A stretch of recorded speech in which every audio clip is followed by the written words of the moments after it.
जब भी कुछ गलत होता है तो सवाल उठते हैं, हम क्या बन गए हैं, हम कहां आ गए हैं। लेकिन ये सवाल बेमानी है।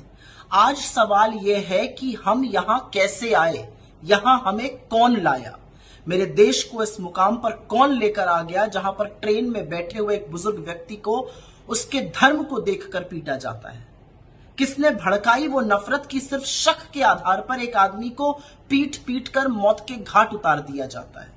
और ये इक्के दुक्के मामले नहीं है, ये धर्म और जाति के नाम पर नफरत के बोए हुए वो बीज हैं जो खूब खाद पानी डालकर सींचे गए हैं और आज पनप रहे हैं।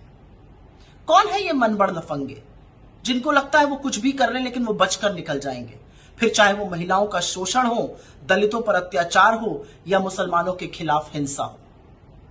किसने इनको ठेकेदार बनाया? ये क्यों ठेकेदार बने फिरते हैं, कभी धर्म के, कभी समाज के, कभी कानून के, जैसे इनको कोई डर ही नहीं है। असलियत यह है कि इन उपद्रवियों को हिम्मत राजनीतिक संरक्षण से मिलती है, इनको हिम्मत नफरत की राजनीति से मिलती है, इनको हिम्मत बीजेपी की नफरत की राजनीति से मिलती है। इनको हिम्मत मिलती है जब सत्ताधीश लोग इन्हीं की भाषा में बात करते हैं और इनका संरक्षण करते हैं।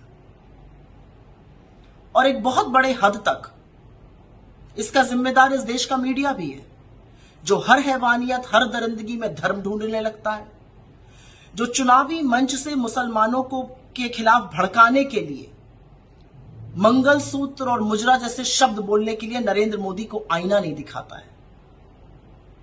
वरना इनकी हिम्मत है, जिस पुलिस को देख के दुर्दांत अपराधियों की घिग्गी बन जाती है, इन उपद्रवियों की हिम्मत है कि उन पर पत्थरबाजी करें, उनको धमकाएं, उनको गरियाएं, क्योंकि इनको ना कानून की चिंता है, ना प्रशासन की चिंता है। इनको पता है कि ये बचकर निकल जाएंगे। लेकिन थोड़े दोषी आप भी हैं, आप जो चुप रहते हैं। आपको क्या लगता है आप बच जाएंगे? बचेंगे तो आप भी नहीं। इसलिए बोलिए, गलत को गलत कहिए, हिंसा के खिलाफ आवाज उठाइए, अन्याय के मूक दर्शक बनकर मत रहिए। कुछ नहीं तो इस देश की मूल भावना को तो समझिए, अपने धर्म को तो समझिए, वो धर्म जो शांति, प्रेम, न्याय, सौहार्द सिखाता है। क्योंकि जो हिंसक है वो हिंदू हो ही नहीं सकता है। लेकिन एक बात गांठ बांध कर याद रखें, कोई भी उपद्रवी और कोई भी हिंसक इस देश की एकता की डोर को हम टूटने नहीं देंगे, क्योंकि ये मेरे देश की तासीर ही नहीं है। ये गांधी का देश है, ये बुद्ध का देश है।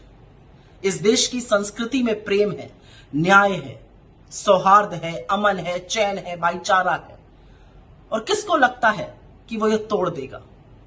ये देश बीजेपी की नफरत की राह पर नहीं, कांग्रेस की मोहब्बत की राह पर चलेगा। और मुझे पूरा विश्वास है कि ये जो सियाह रात है ये भी टल जाएगी और रोशनी में नहाया हुआ जो सूरज निकलेगा वो अमन, चैन और मोहब्बत का होगा।